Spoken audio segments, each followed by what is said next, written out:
Hello again, everyone. If I could have your attention, we are going to start.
Just kind of here to keep the trains on time.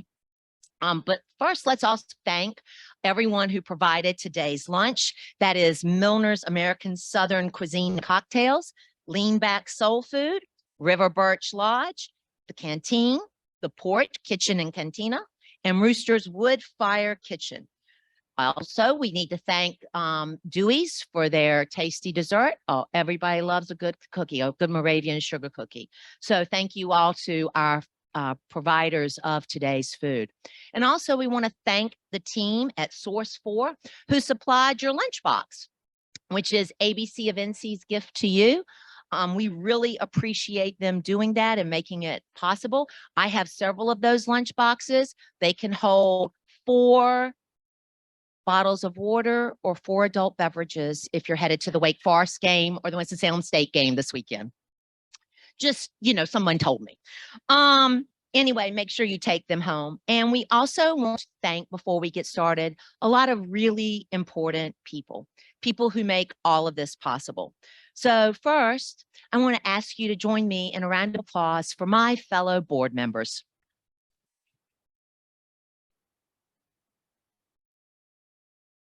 All of the men and women that make up the ABC of NC board and the ABC of NC Foundation board are dedicated, smart, and I am grateful to be included among that group. And we all share a passion for making sure that ABC of NC stays the important resource in this community and state that it is. I'd also like to thank our dedicated table captains, many of you who have been doing this now for 15 years, and that deserves a big round of applause as well. We appreciate you bringing family and coworkers, and whether this is your 15th year or your first year, we could not do this without you. Also, let me say thank you to the wonderful staff of ABC of NC that is with us today. Most of a care team is back on campus doing what they do best, providing high quality educational and therapeutic support services for autistic children and their families. As a family who has received that support and care, I can't begin to tell you what that means to all of us that are a part of the ABC of NC family. So to that team, I say thank you very much for everything you do. And also a subset of that staff is the wonderful development team who without them, today's event wouldn't be possible. And that is Angie and Jordan and DeAndre and Cindy. So a big thank you as well. When you do an event like this for 15 years, there's lots of people to thank. So I got a few more. Still need some applause, if you will. First of all, let's thank Vivid Metal Prints, who is this year's presenting sponsor. We really appreciate your support. Also, many thanks to Mary Louise and John Burgess, as well as Ann Brenner, and of course, Felice and Richard Brenner, and Gilmore and Nancy Lake, who are this year's platinum sponsors. And we're also grateful to our silver sponsors, Primo Water, Truist, Bethany Medical Center, and the Lenny Peters Foundation for their generous support of today's event. Now, yes, absolutely. If you know some of these people who have made this event possible, please make sure to say thank you. If you want to find them, you can see every one of them listed in your program on pages 2 and 3. Without generous support of our local businesses, our business community, our patrons, an event like this just wouldn't be possible. I mean, look, this is a full house, the first time in 2 years, and this is wonderful to see today. And I am grateful for everyone that stepped up in support of this. Thank you, thank you, thank you.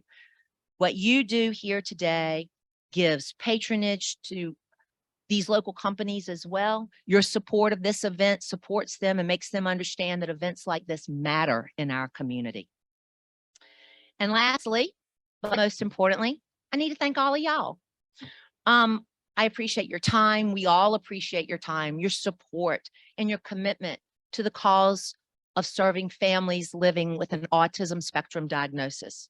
Thank you for everything you do to help us realize our dream that individuals on the autism spectrum, that they should reach their full potential and live in a world where, like the rest of us, if there is such a thing as the rest of us, where we all just want to be valued and respected, accepted, and included for the people that we are. As I said, this is an extra special anniversary celebration this year, and there are no better twosome, very dynamic duo, if you will, to share highlights of the 20-year journey of ABC-NC than its founders and my friends, Felice and Richard Brenner.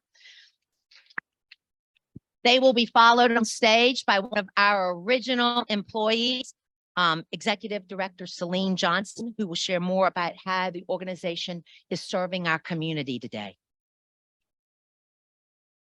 All my notes.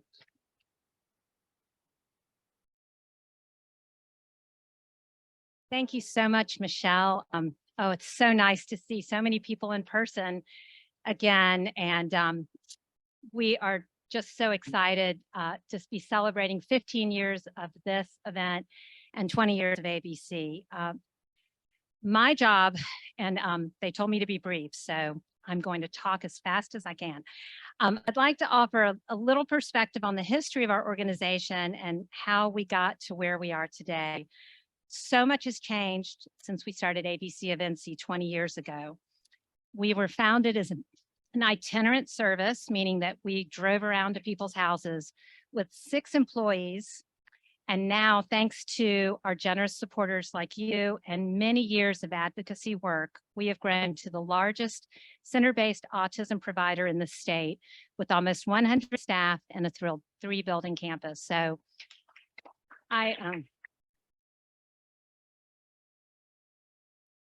it's amazing, and we're still not meeting the need in the community. So that's a big part of why we're back here today. Back in 2002, the symbol for autism was a puzzle piece, symbolizing the mystery of the developmental disability and the idea that people on the spectrum often did not, quote, fit in. Now we know that that puzzle piece may not be the best symbol for autism. There is a place in our community for all of our ABC of NC kids, no matter where they fall on the autism spectrum. Our vision and mission are updated to reflect respect and value for neurodiversity. And neurodiversity is the idea that thinking differently is a valuable attribute in society. This is replicated in the 15 years of this event, the annual Gourmet Lunchbox Lunch. Back when we started, our keynote speakers were parents and community members who focused on the difficulties of obtaining services and the struggles of raising a child with autism. Now, we love to hear directly from individuals with autism, people like our keynote speaker today, Jennifer Cook. Jennifer is going to focus on unique ways of understanding and responding to those on the spectrum, and I can't wait to hear from her.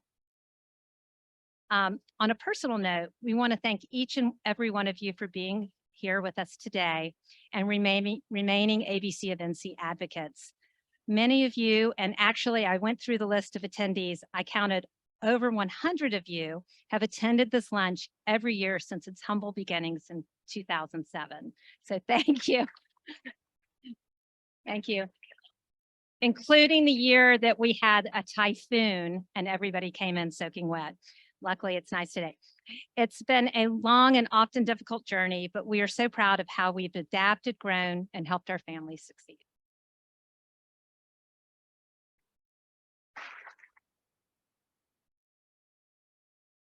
When we started, there was literally no public funding for any of the therapeutic services that we offered. That meant our services were not accessible to many families. So we launched a financial aid program that to date has awarded over $2.9 million to help families access ABC of NC's educational services. Thankfully, autism advocates like our own John Burris and Celine Johnson, many of our clients and people here in this room spent hundreds of hours traversing over the course of a decade to Raleigh to encourage our legislators to make autism therapy accessible to all families. Now, thanks to those efforts and advocates around the country, all 50 states have autism insurance reform. And Medicaid, yep.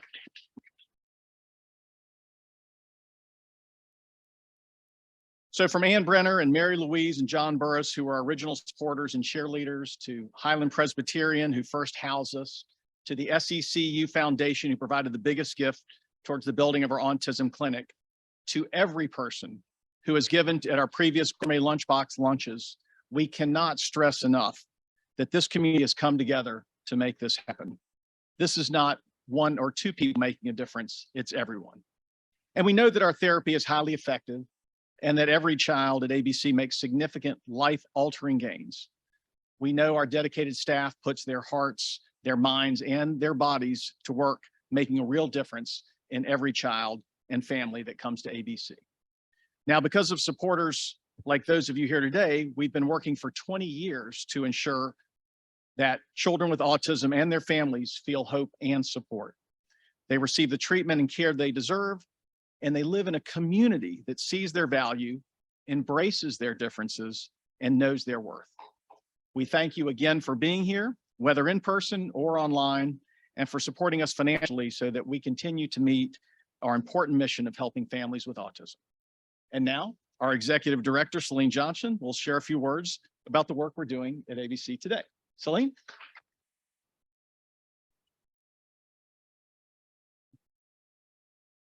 I know everybody just clapped, but can y'all give a huge thank you to Felice and Richard for their inspiring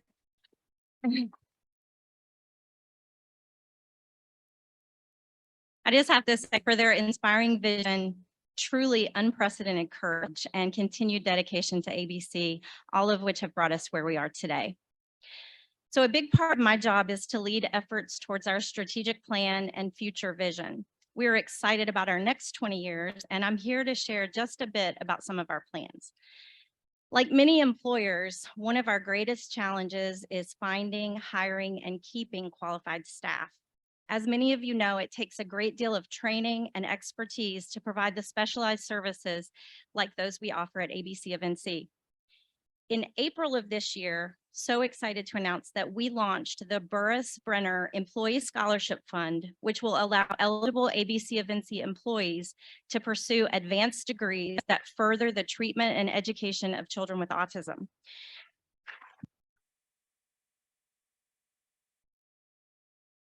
And as early as this coming January, we hope to have staff taking advantage of this amazing program. This year, we also co-founded a statewide coalition comprised of nonprofit, non-public schools that provide specialized educational services. Our coalition is working to build alliances with local public school districts so that we can partner when needed to provide specialized services for learners who may need additional support. And I'm happy to say that we have folks from at least a couple of different school districts with us here today that we're partnering with. So this is a lot of progress towards these alliances, and I'm so grateful that you're here. After more than 10 years of advocacy, professionals who specialize in the therapeutic services we offer at ABC of NC, called board certified behavior analysts, will finally have an opportunity to become individually licensed professionals, no longer requiring the supervision of licensed psychologists. And this huge milestone will mean greater accessibility to autism services across the entire state of North Carolina. And of course, we'll continue doing what we do every day, which is finding absolute joy in serving autistic children and their families and helping them live their best lives. Now, on to the main event. Our very special guest, Jennifer Cook, formerly O'Toole. If you haven't already watched Love on the Spectrum, I highly recommend you give it a shot. The Emmy-nominated Netflix show follows young adults on the autism spectrum as they explore the unpredictable world of love, dating, and relationships. And who better to serve as a relationship coach on the show than Jennifer, who, an autistic self-advocate, has authored 9 best-selling and award-winning books, including her groundbreaking memoir, Autism in Heels. As a relationship coach, Jennifer helps unzip hidden social rules for neurodivergent people and coaches them towards more connected, fulfilling lives and relationships. And one of Jennifer's proudest accomplishments includes being a part of the development of the first autistic Sesame Street character, Julia. Seriously, how cool is that?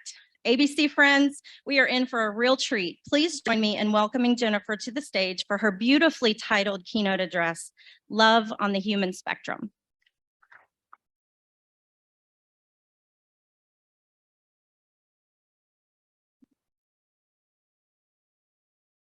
Special directions on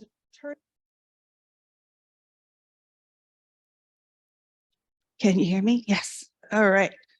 Great. I was told to make sure that I turned it off before so I didn't ruin everyone's ears before I even got started.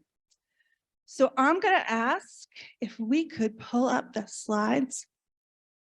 There we go. All right. All technical difficulties surmounted. First of all, hello, everyone. Good morning. I guess we still are. And thank you to ABC. I had the chance yesterday to do a brief tour. Oh my goodness. Oh my goodness. I have the privilege of traveling around the world, around the nation, and getting to see some really good work. People who are in the fight, in the trenches, for all the right reasons. And I got to tell you, I was blown away. I really was. I don't have to say that, but I will because it's deserving. So please know that by supporting ABC, you really truly are doing some amazing work for some incredibly valuable people who don't always get necessarily the support, love, and understanding that society ought to give all of us. So thank you, because it's really, really important, and they're doing really, really great stuff. Okay, so that being said, let me give a little introduction. I was speaking to some of the folks at my table today, and they said very nicely, so what is it you do? And I figured, before I get into what I'd love to share with you, let me give you a little bit of a background personally. I was diagnosed, or I like to say identified, because diagnosis to me sounds like an illness. It sounds like cancer. It's a terrible, terrible thing, right? But identified, you can identify the love of your life, identify your favorite song. I think identified just sounds a lot nicer. And I'm not one of those people who gets particularly hung up on words, which I realize is sort of strange for an author. But that being said, I was identified as being on the spectrum just over 10 years ago. This was after presently I have a 19-year-old daughter, 16-year-old son, and a 13-year-old son. So it was after my daughter had been identified, after my son had been identified, after their father had been identified, and just before my youngest was identified. I joke and say, I don't know what I would do if I had a neurotypical child. I truly don't know if I'd know how to parent them. So we were really lucky that he came along. I realize that to many people, I don't fit the quote unquote stereotype. I went to 2 Ivy League schools. I was the social chair for my sorority. Social chair. I realize that seems incredibly odd for someone who's on the spectrum, right? I was a cheerleader in college. I did things that, well, don't go along with what people understand autism to be. But that being said, a lot of autism is what we go through internally. And it shows on the outside only in your interactions with those who are paying most attention, sometimes for reasons of love, sometimes not. But for me, it had to do with missing nuances, talking too much. And I realize that's probably a good thing now. It's now how I make my living.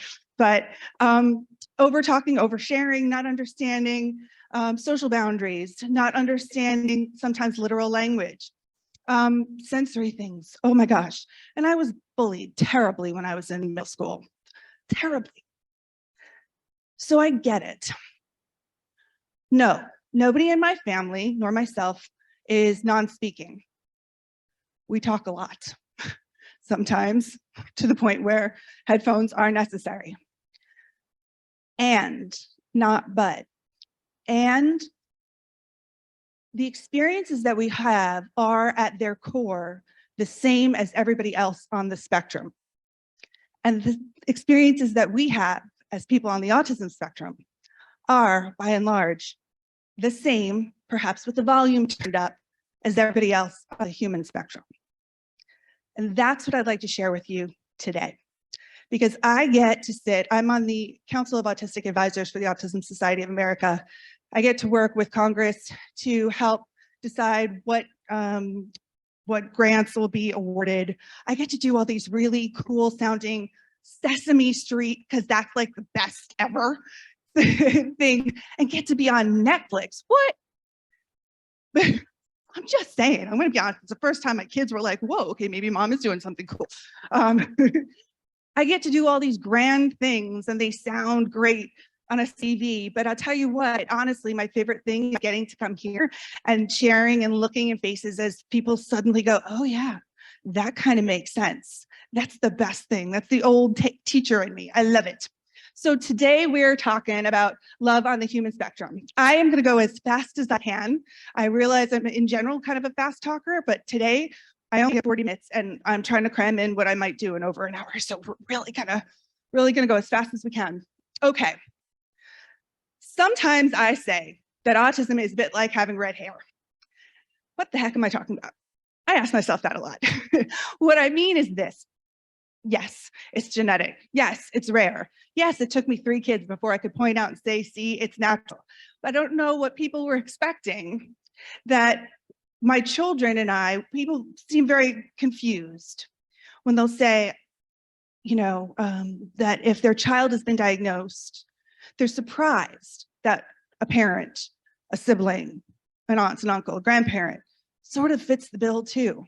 Well, as I'm saying, the red hair on the outside, it's no different than the genetics on the inside. I wonder sometimes how scared we are, even those of us who are proponents of autism rights and human rights. I think we can still find the label very scary. As long as it's applying to someone else, it's not so bad, but to take it into yourself, that's a whole nother level. Well, what I mean is this, with the red hair thing. It can go one of 2 ways.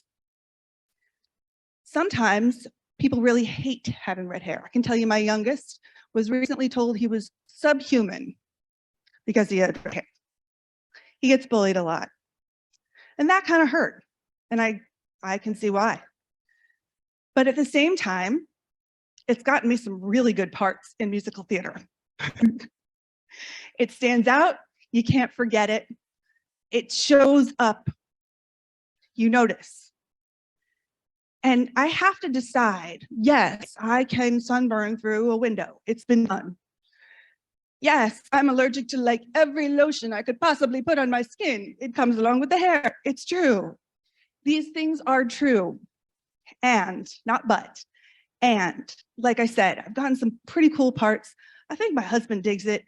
It's who I am, part of my identity, not everything, but part. And what I say is that how you understand the concept of autism is a choice. Just like I have to choose, it's either good or bad that I've got right here. I just kind of have to be with it. But when you look at this optical illusion, and I like to think of them as obstacle illusions in life, because so often that's what we're facing. You're either going to first see a white triangle, or you're going on top of the black, or you're going to see the opposite, yeah? Whatever you see first is what you are naturally going to be inclined to understand thereafter, okay? So anytime you see an optical illusion, where they'll say, do you see an old woman or a young woman? Or do you see a candle, or do you see two faces? The same thing is true. What we see first, we believe that we can understand duality, that we can concurrently hold two concepts at the same time and believe in their truth. But the reality is we can't. It's been proven neurologically, we can't. We go back and forth really fast, but we can't. So it's a challenge to you. Do you perceive and understand autism as other? Do you perceive and understand autism as an and instead of a but? Is there an innate level of helpful condescension? We have to challenge ourselves. And I mean we, those of us on the spectrum, we have to challenge ourselves to be different constantly. And I wonder if it's not fair to ask that we all take a moment to think about, how do we understand autism? What do you think of? Is it that weird kid, quote unquote? Is it the one you don't want at the birthday party, but you have to invite?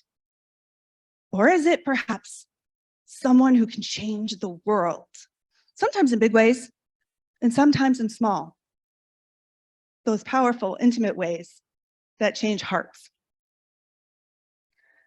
And what I beg to you to remember at all times is everything is relative.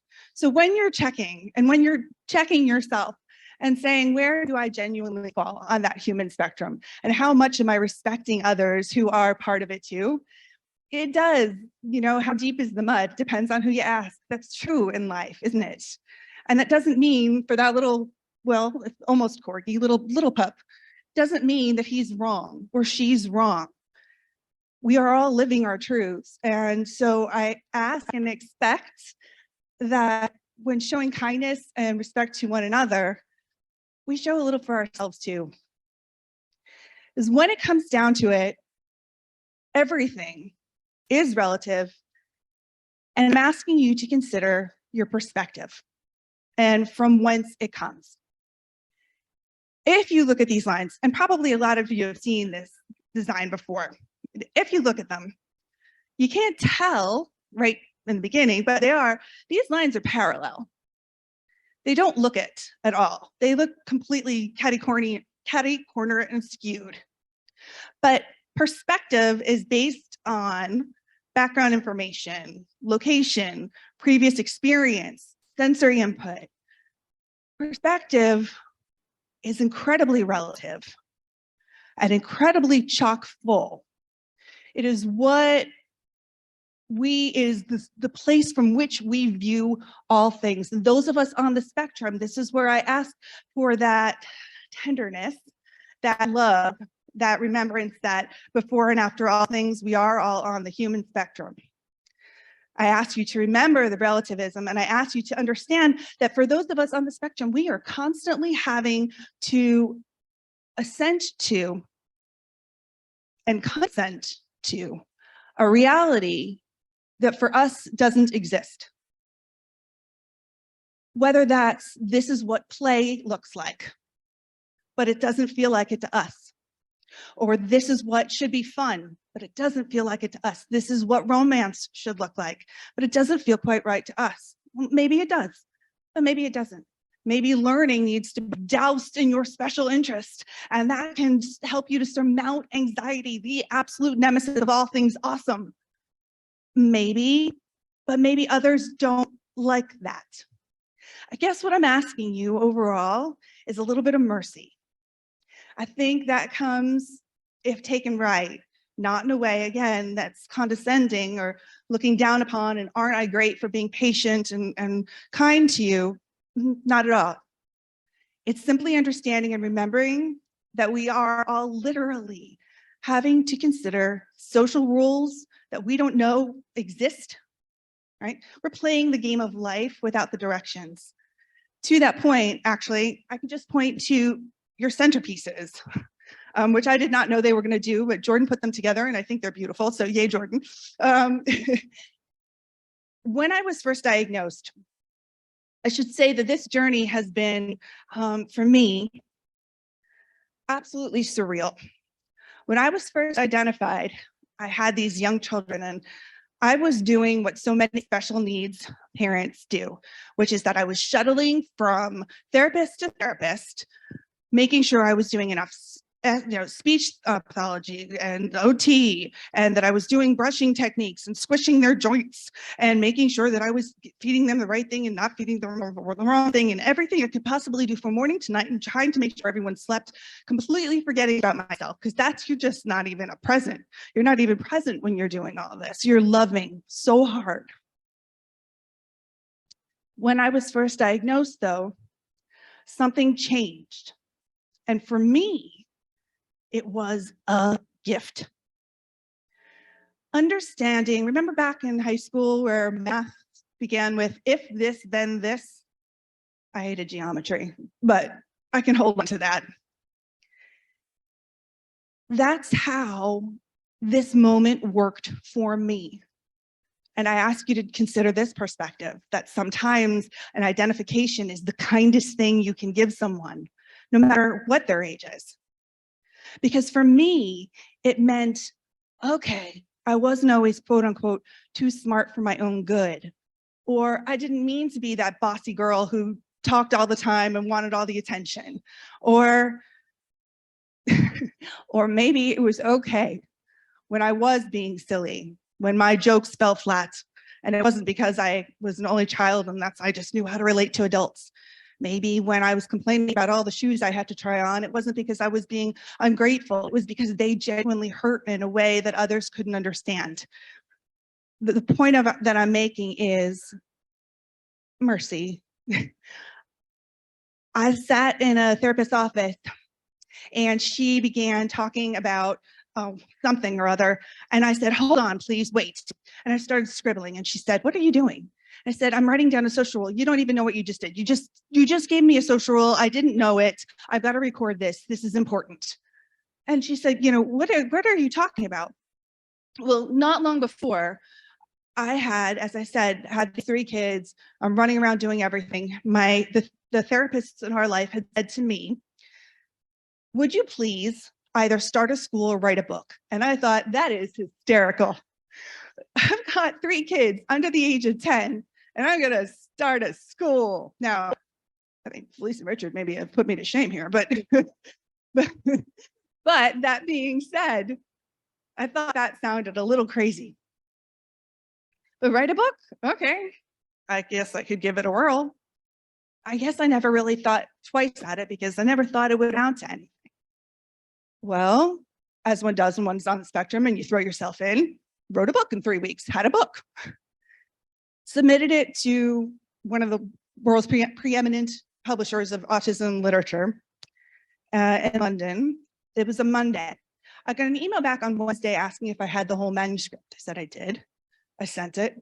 By Friday, I had a contract for that book. And on the day that it came out, it won the Temple Grandin Global Award and the GRASP Award for Excellence in Autism Parenting. First book. Oh, well, I mean, thank you. But that's very kind of you, but I promise that's not where I was going for. What I wanted to tell you was that before that book even came out, we had this moment of writing down the social rules. And she said, that should be your next book. And I said, do you think anyone would actually want to read it? It didn't occur to me that anybody would have the same problems that I do. And that is because of something called mind blindness, you see. You probably have heard the myth somewhere along the line that people on the spectrum aren't empathetic. Yeah. And I understand why it can somehow seem or sometimes seem like wrapped up in our own things and we're not paying attention to. We're not gifting you our kindness back. I get that. But the reality is there are actually two types of empathy. And when measured, those of us on the spectrum, when we have learned what is being experienced by somebody else at our hands, are vastly more empathetic than others. Anyway, the point of it being, this book is now in 8 languages and it has been sold it's almost 100,000 copies in English alone. It won Book of the Year, blah, blah, blah, blah, blah. I'm not so great, but I had no clue that other people even wanted or would want to read it, that anybody else would have that same experience as me. That's what you're helping with, fighting against families, children, young people who truly think that they're the only ones going through it. Nobody else is getting it. Nobody else is having that experience. And you know what? My story is proof. It's proof that when you speak your truth, the world will embrace it. Because I don't think I'm so special. Just those things happened because the message was on point. And when I tell you about social skills, here's what I don't want. You can read the cartoon real fast, right? The key to having good social skills is to constantly be thinking about what kinds of thoughts other people are having about you and behaving in a way to make them positive thoughts instead of negative ones. When we're going through social skills training, we're told, make sure you're making eye contact, do this, don't make anyone uncomfortable, make sure you're doing this, A, B, C, D, E, F. Or basically, it's like, welcome to the class today, where I'm going to teach you how to do everything like me, or else no one will ever like you. Thank you. Anybody want to go to that class? I don't think so. This is not what I want when we're teaching socials. This is not what I'm talking about when I'm talking about love on the human or for the human spectrum. I'm talking about offering, and this is what I'd like to give you today, some finger strings, some little tips that are ways to teach one another and kids on the spectrum for sure, the things they need to be able to make educated choices. And when they go out in the world, they'll be respected and understood and have the option to do what they need to do to take care of themselves. Which leads us to the lesson of the water bottle and me to try to navigate the stairs. So here we go. Thank you. Thank you. The women understand what that was like. Okay. Okay. Lesson of the water bottle. I need 3 volunteers. Hopefully closer is, okay, we got one over there. Closer is better only so that I'm not running so far, but that is not prejudiced against, okay, person in the back, I'm going to call you for the next thing, actually, if we have 2. So I'm going to, thank you so much. We have someone in the middle, perhaps? All right. Okay, so can I ask you 3 to just stand up real fast, just so people can, we at 20? Thank you. Okay, all right. What you got? Okay, so I'm going to go with that's a drink container of some sort. Yes, would you agree? It's got a straw. Okay, what have you got? In a can, true? Does it look anything like that? Okay then. And last but not least, what do we have here? A drink container is a water bottle. It's clear. It's got some water. All right then, and a cap on the top, no straw. Okay. Does it look anything like those? Okay then. May I ask you, why might you have a can of Coke? Okay, that sounds like a pretty good answer to me. You have a need. The need is to quench your thirst, right? Okay. Why might you have a beverage in there? Oh, well, isn't that nice of you? Social skills 101. Why might you have a beverage? Because you're thirsty, you have a need that you'd like to relieve, yeah? And same with the water. We all have, everybody knows that Maslow's hierarchy, right? Spiritual needs, social needs, safety. We all have needs, and they're pretty dang similar. no matter where you fall on the human spectrum. But the way you fulfill those needs may look very, very different, just like these. Each of these ways of addressing your need of being thirsty or need to quench that thirst looks different, but none is more or less valid. So I ask you to challenge when you're thinking about what play should be, what learning should be, what fun should be. I mean, think about it. If you're married or you have a partner, do you and your spouse always want to do the same thing at all the time? Probably not. My husband is nodding. That is not true. What I ask you to think about and consider is that simply everything that each of us does differently is still valid, though it may look different.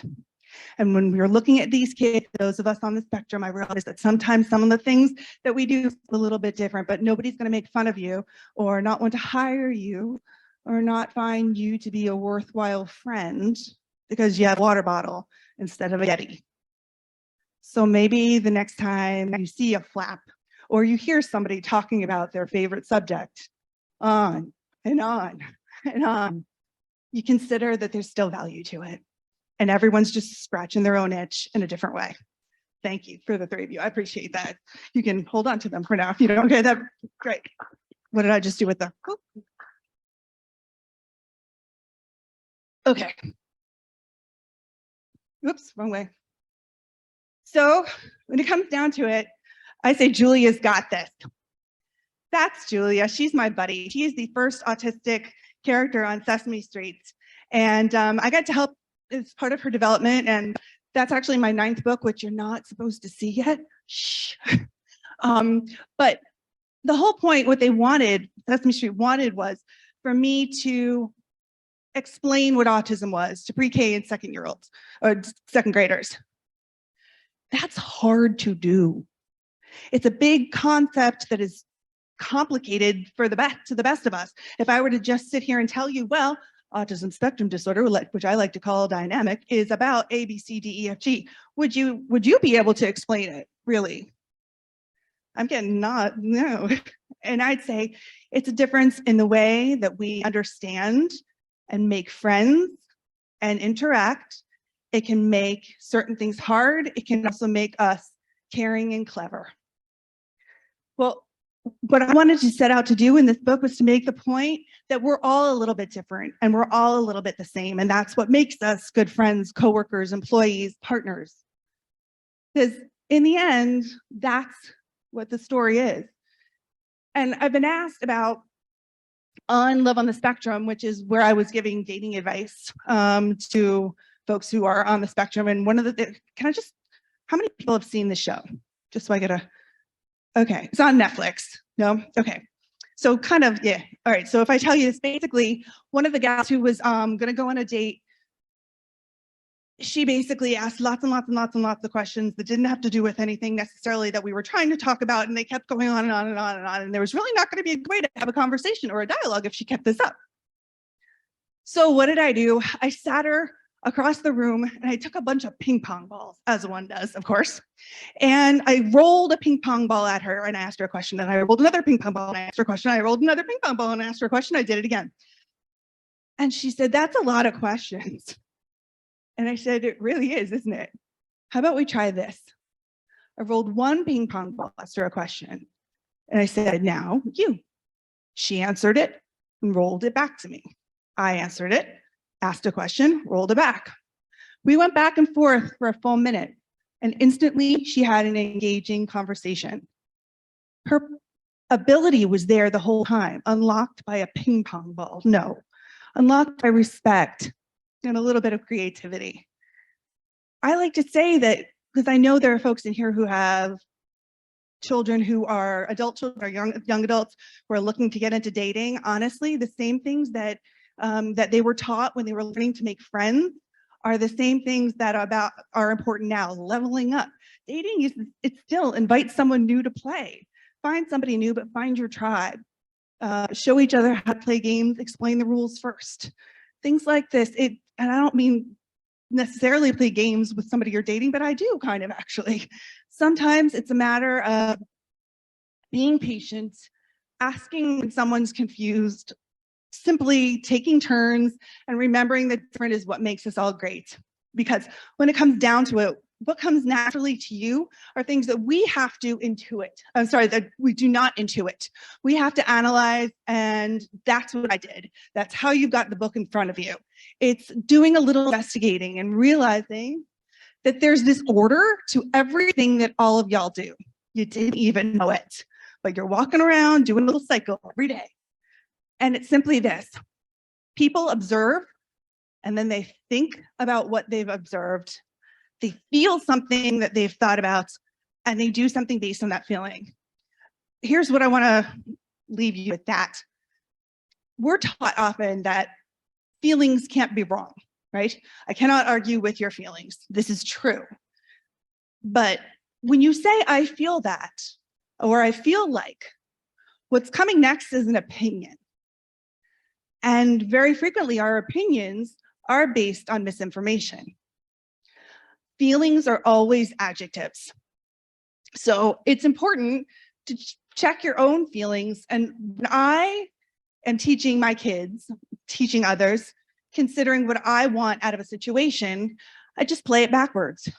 And these are the things, these little moments in time that we need to get, the ways we need to teach just the ping pong balls, to understand what the do is, to create a feeling in someone else, to be able to create a thought in someone else by doing something, letting them observe something that we do. In other words, by playing it backwards, playing dominoes backwards, you can create a chain reaction that you want.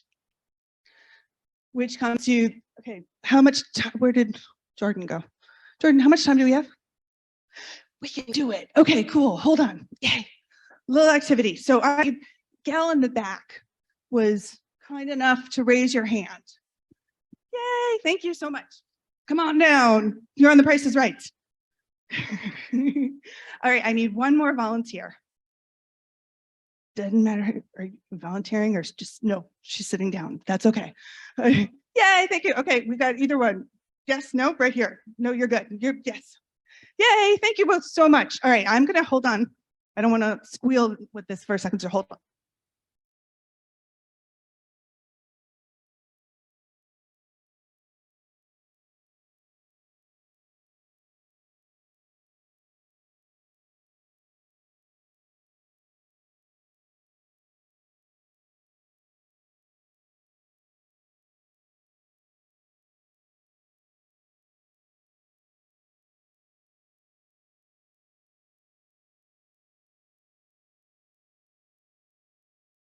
We've got a bunch of stuff. We've got 2 groups. Would you mind grabbing those? Thanks. Only if I get one first. Okay. Okay, you got yours. So there are 2 groups of identical items, right? Completely identical. Here's what I want to teach you. I'm about to give you some things that I call finger strings. They're little, it's like if I said to Abby, the gal I was working with on the show, if I said to her now, ping pong, she knows what that means. I don't have to go into this elaborate explanation. Hey, Abby, remember that we have to have reciprocity in conversations and blah, blah, blah, blah, blah. No, I can just say ping pong. It becomes like a little, finger string to remember something, a little code. Well, this is a code too. It's called Let Me See What You See. It's a fun little game. Okay. So remember I told you that we have to intellectualize that which others intuit. All right. This is one of those examples. It's going to show you that this is harder than you think. All right, I'm going to ask your first name. Anne. Anne, would you mind turning around? Okay, great. And don't watch the monitor, Anne. Okay. No cheating. I used to be a teacher. I'll catch you. No. Okay, and you are Jackie. Hello. All right, Jackie, we're going to give you, and can I have a volunteer to give me a minute on the clock? Anybody with a phone or something like that? Thank you very much, Richard. Okay. We're going to give Jackie 1 minute with all her stuff, and you're going to create a sculpture, okay, of any sort that you want, you just go for it. Got it? Go. I feel like I should be doing play-by-play, but then we know Anne over here is going to know stuff. So, I have done this experiment around the world and never has it failed. So let's jinx myself now, right? That's okay. That's okay. You're good. 30 seconds. That's still pretty good. And remember, the candle comes out of the votive, so you can use that too. It does. It's okay. All right. There you go. That's okay. Harder than you think. Perfect. All right. Time. That's awesome. How about a round of applause for Jackie? Yes, for her sculpture. Okay. Now, Anne, we're going to have you back up without looking. The one thing you cannot do is to look at Jackie's creation. Okay. Here's what's going to happen. Jackie is going to have a minute to instruct you on how to replicate her creation. Does that make sense? Okay. Richard, are you, oh, wait, I forgot. There's one more thing. You can't ask her to go slower and you can't ask any questions. All right. Are you ready? Go. Oh, see, I didn't know that. Oh, no, stay over here. That means you have extra, like, special powers in this experiment. Okay. Plastic picture frame across. Don't look. Oh. No.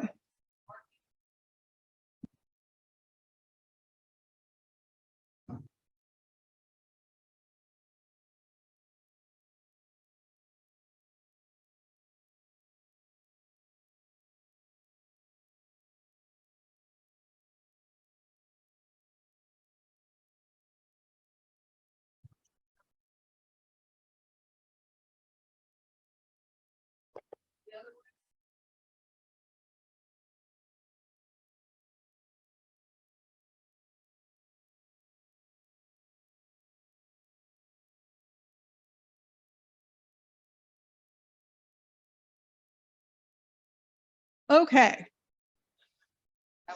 How about some applause for Anne? All right. Ladies, would you like to compare? Ah, no. Okay, 5 minutes. Oh boy. Okay, thank you very much. Y'all can go back to your seats. You did a great job. So they were awesome, weren't they? And they helped prove something. We are so often expected to know things and move along and let's go and simply understand that which seems obvious and clear to someone else. Remember I told you about mind blindness and not being able to step into someone else's shoes organically?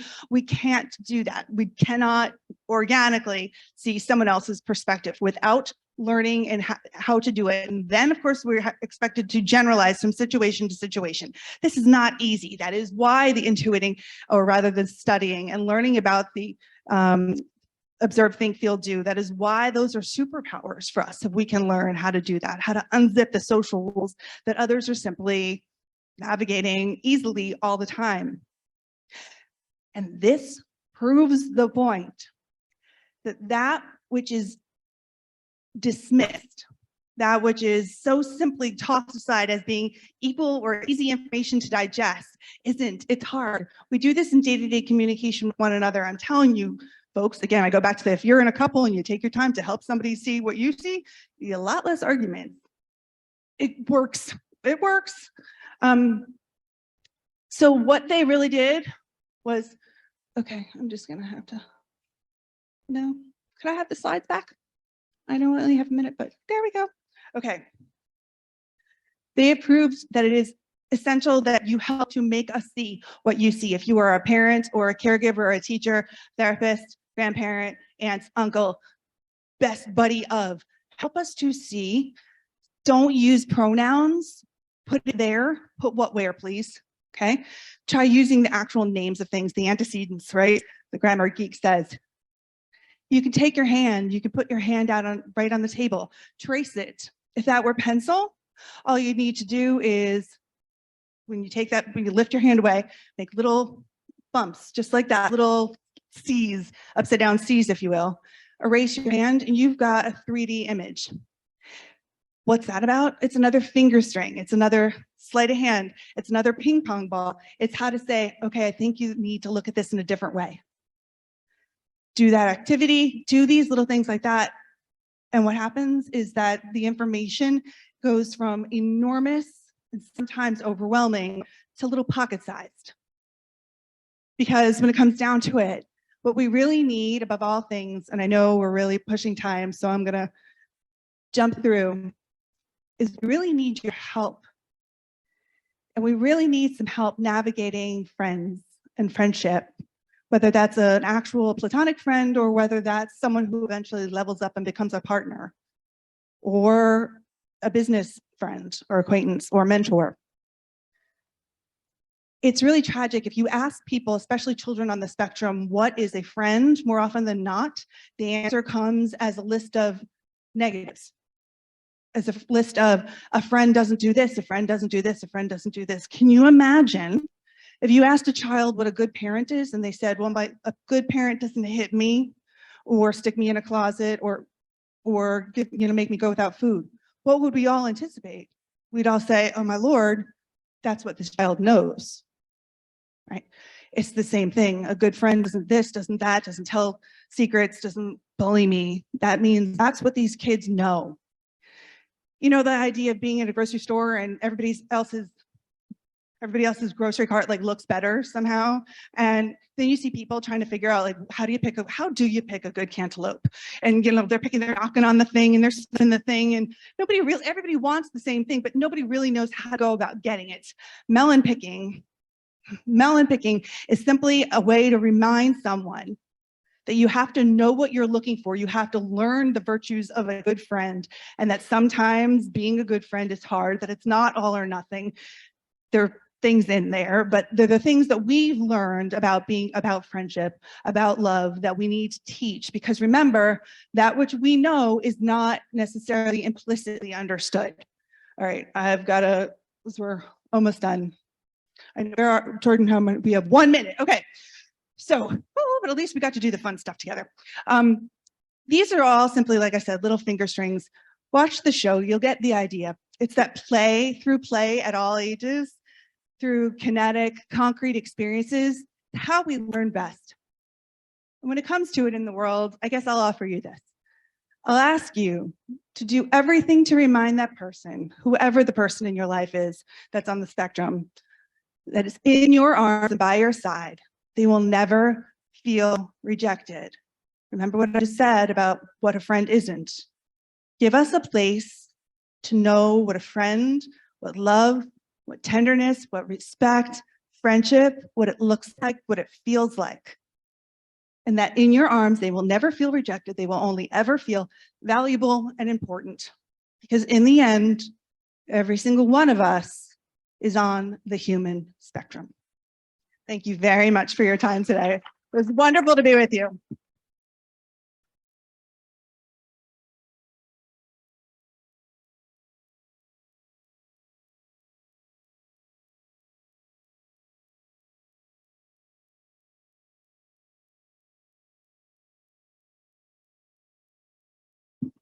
Can you all hear me? Great. Jennifer, I want to thank you once again for being here with us today. Having a child on the spectrum, it means so much for me to hear you talk about that we are all on the human spectrum. My mom calls it space and grace.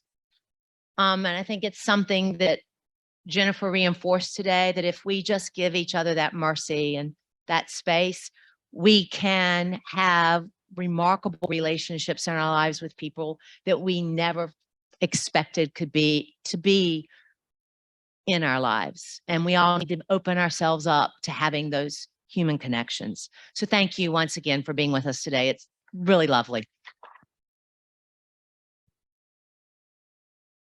Jennifer also said it. We are indeed very fortunate to have ABC of NC and all that it provides and what it means in this community. So coming up a little later, we're going to take the proverbial trip down memory lane. We have a 20th anniversary video we'd like to share with you all. But first, how many of you all remember what going off to college was like? All those firsts, all those challenges, or remember what it was like to pack your kid off to college? A little overwhelming on every front. But I think we've got something really incredible for you right now. I am pleased to introduce to you one of ABC Vindy's former clients, Parker, who is doing all of that. He is navigating his way through young adulthood, college, and relationships. And he's joining us today via video from his new home, which is a dorm at a Florida university where he is off to a fantastic start in his freshman year.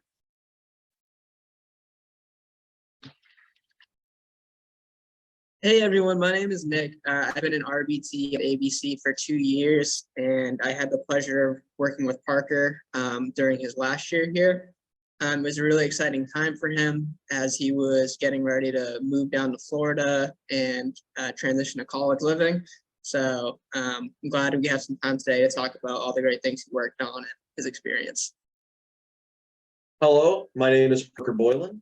I have been working at ABC of NC for 15 years. They have helped me a lot in my life and taught me a lot of skills that helped me over the college.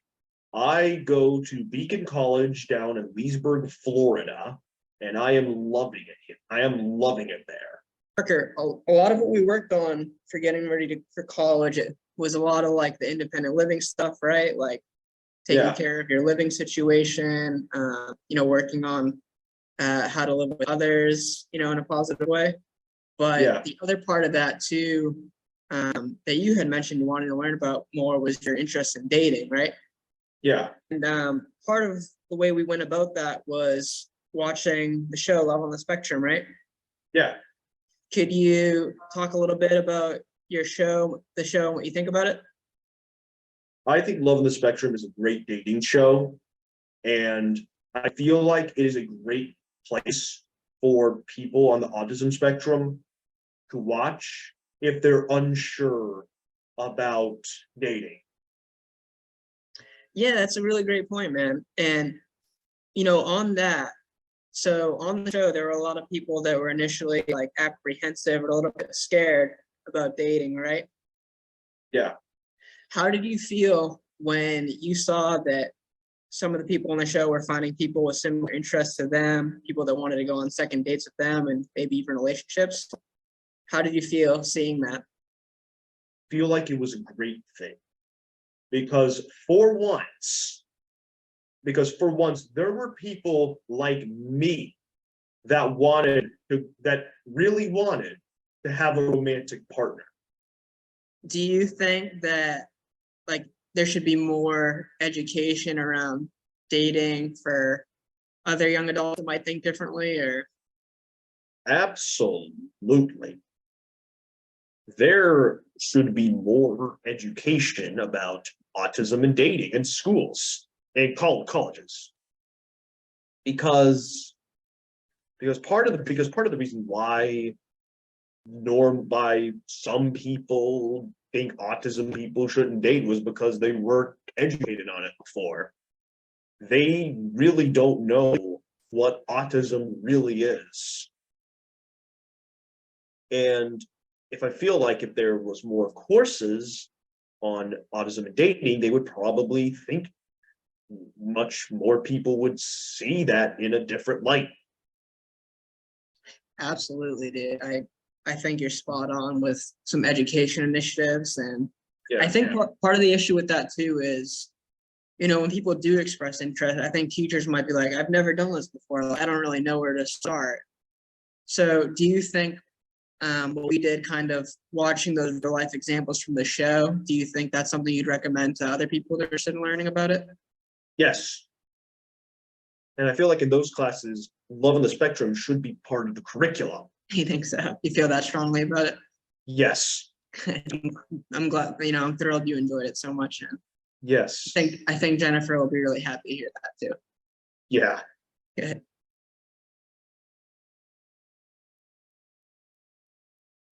I swear, if she offers me an opportunity to be on season 2 of Love of the Spectrum, the American version, I would have no words. It sounds like you have to have her people talk to your people, maybe get in touch. Maybe, we'll see how the luncheon goes. I'm sure it'll be great, but And then we'll go from there. sounds good, man. Sounds like a plan. Eventually, if you did find somebody, could you see yourself maybe starting a family someday? I don't know. Maybe.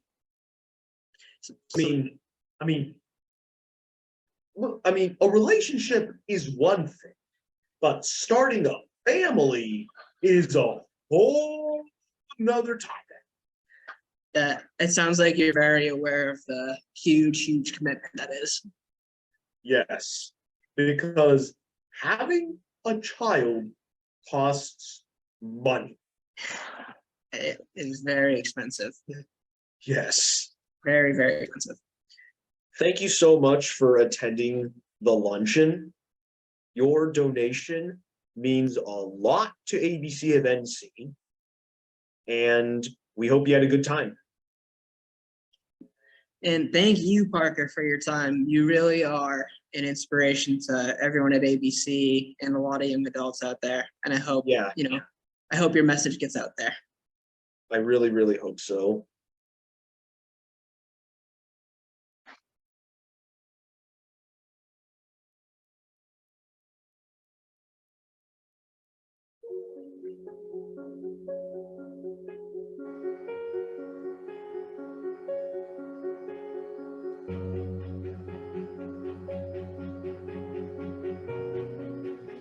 It's been an incredible 20 years. It's really unbelievable where we are today in this comprehensive campus of autism services, serving so many families. And we're just so proud of our community coming together in this way so that all kids with autism have a reason to hope.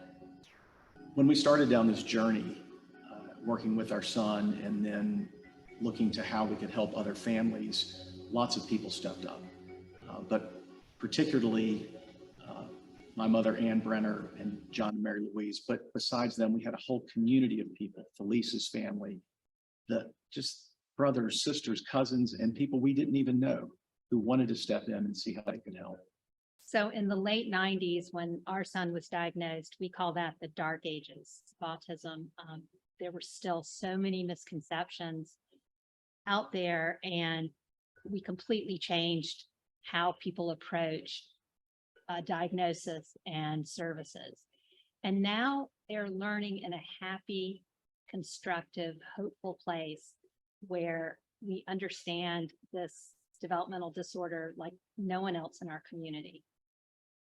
When we first started, before the center-based program actually opened, we were an itinerant service provider. Basically, that means we drove around to families' homes. We were working with families in North and South Carolina.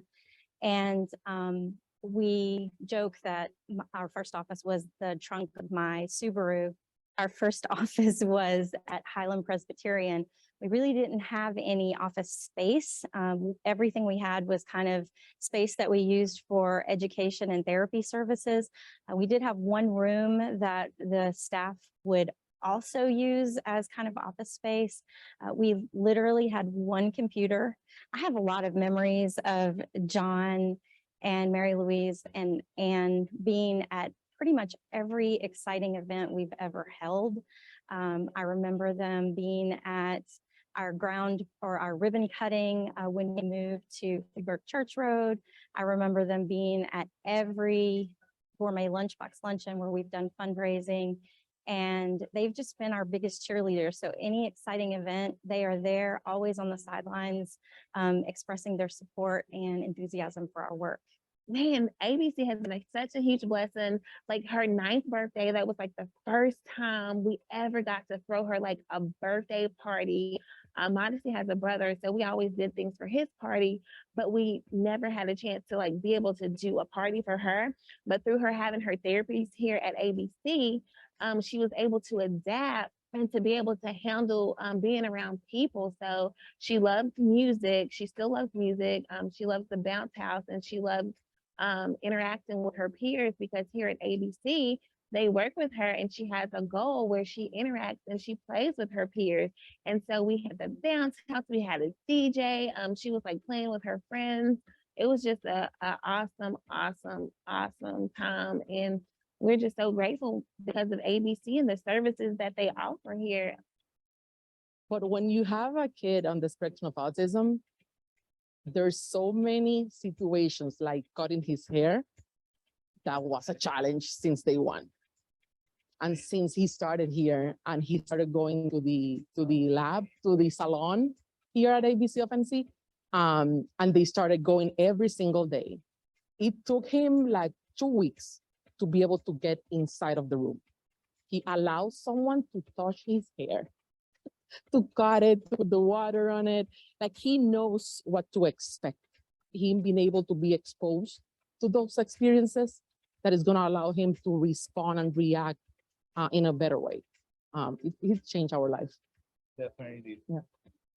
Well, ABC of NC is a clinic-based setting, which was one of its kind in this region, and it became an opportunity for families to get like a comprehensive team. Initially, it was just ABA, but to have a place to drop their child off where they felt safe and they knew their child was safe and loved and appreciated.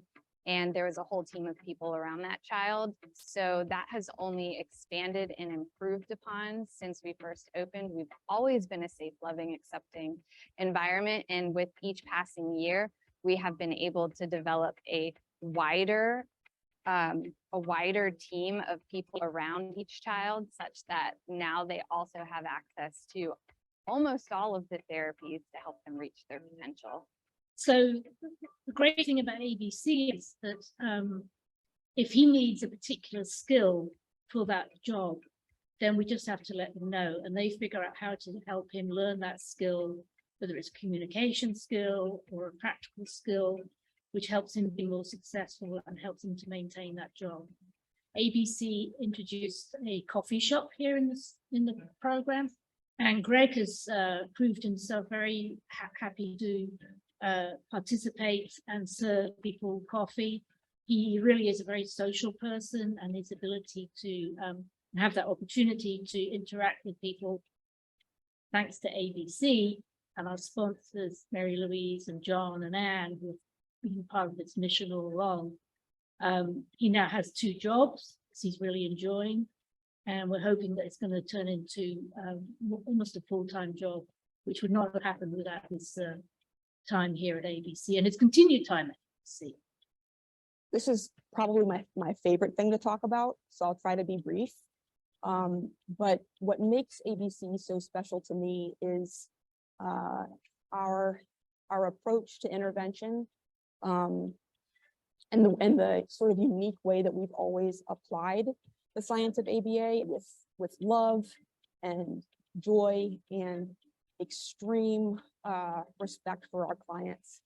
We are unique in our resources in our facilities. So we have these community labs like haircut lab, a doctor's lab, a grocery store one, an apartment one, where we can target some of the most important community skills or self-help skills that would otherwise be very, very difficult to work on. So that's really important for families because, of course, life continues outside of your 6 hours of therapy, and community inclusion can be really rough when you're missing those skills. So that definitely makes us special. In the fall this year, I am going to go off to college. It is a college for kids that learn differently. So Parker was first diagnosed when he was 22 months. He's 19 now. When Parker was about 3 and we had been, I don't know if it was OT or PT at that time, the therapist told us to start thinking about institutional care for Parker. Parker wouldn't be able to go to Beacon College without ABC events. If Parker did not have these 15 years of support, it's because of here that he's going to have this future that we weren't sure was going to be possible. I think what makes ABC so special is the fact that they really help you blossom in life. They really want to make you feel that you could do anything, even if you're on the autism spectrum.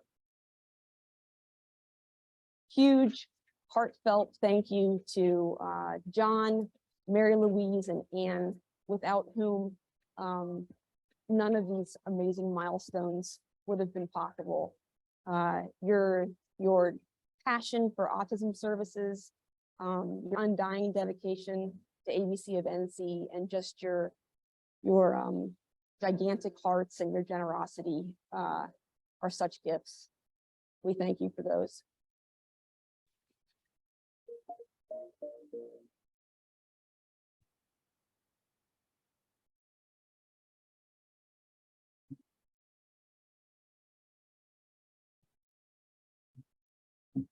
I know you join me in realizing the power of Jennifer and Parker's words and the images from the anniversary video and what it represents.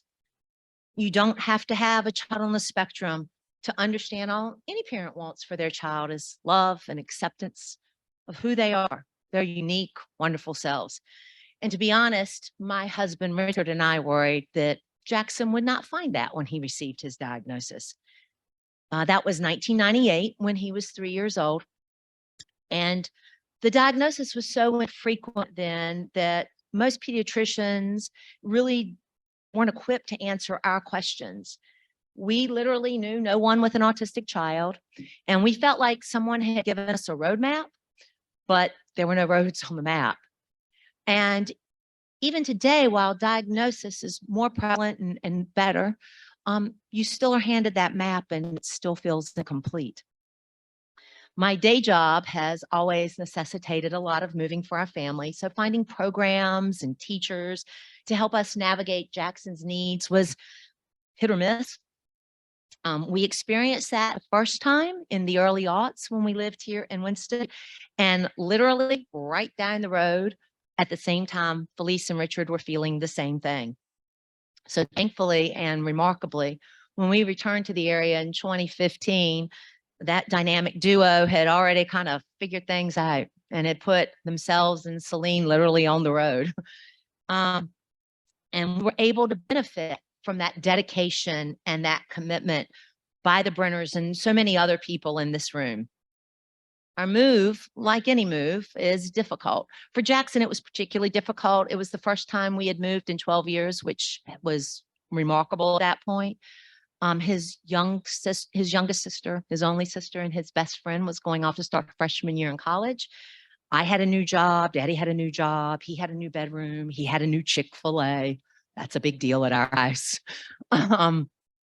Everything was different. Sound familiar? I mean, stuff we all identify with. But ABC was here, and it provided us the soft landing pad he needed. It provided support. His dad and I, my husband and I, we just really didn't know how much we needed it to navigate those early months here. The teachers, the therapists, the entire staff, literally the entire staff, not only helped Jackson manage his anxiety and the stress of his new life, they helped us. And they helped Richard and I really believe that we could make this work and that he would be prepared for what life would hold for him when he didn't have that daily routine of school, because that was a big milestone on the horizon for us. And we were pretty freaked out about that. We knew at ABC that our family was supported. We were not judged. And our son's days were truly filled with love and compassion and encouragement. So today, we're all here to show our support for ABC of North Carolina, a nonprofit that's been improving and enhancing and changing the lives of children and families living on the autism spectrum disorder for 20 years now. And frankly, that all happens because of your donations. So here comes the ask. Get ready. Before you walked in or logged on today, this event's generous and committed sponsors had already raised over $84,000. But we need each of you to help us out as we move to close the gap to our goal of $115,000. As a member of the ABC of NC family, I can tell you that what you give to this organization gives back more to each member of our community living on the spectrum. It is a lifeline for families like my own and the hundreds of other families across the Piedmont Triad and frankly across the state of North Carolina that depend on the support this school brings. Your generosity will never be taken for granted, never. And it is necessary to provide quality care for families living on the spectrum, regardless of their financial background. And that is incredibly important. Insurance has come a long ways, but it's not enough. Every dollar is more than 100 pennies. I've said this before and I will say it again. Every dollar you give to ABC is more than 100 pennies. It is 100 times hope for families that walk in the door. It is a 100% improvement in the support that you will feel, your child will feel. It is overwhelming what each of your 100 pennies can do. The size of your gift really does not matter. We are told to give with a generous heart. So please do, knowing that truly you have the power to change a life. I can attest to that day in and day out at my house. Table captains, got a little more work for you before you leave today. If you could get the envelopes that are on your table and pass them around for our friends here that would like to make a donation via check. If you prefer paperless giving, there are QR codes can be found in your program, and you can do that from your phone. And if you're watching us on the live stream, we haven't forgotten about you. Text GLL to 41-444. That should be, yep, up on the screen, I believe. Finally, thank you all. Thank you for logging on. Thank you for coming out. I hear the clatter of donation and I really like that. So thank you so very much. I want to make sure that Jennifer's book, The Asperger Kids Secret Book of Social Rules, which is the cool centerpiece on your table, goes home with you, table captains. Please make sure you grab that. Everyone grab a program, share that with your neighbors who don't know about this organization, your colleagues. Everyone knows someone living on the spectrum. On behalf of everyone from ABC of NC, thank you, thank you, thank you for joining us today. We'll see you next year.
you.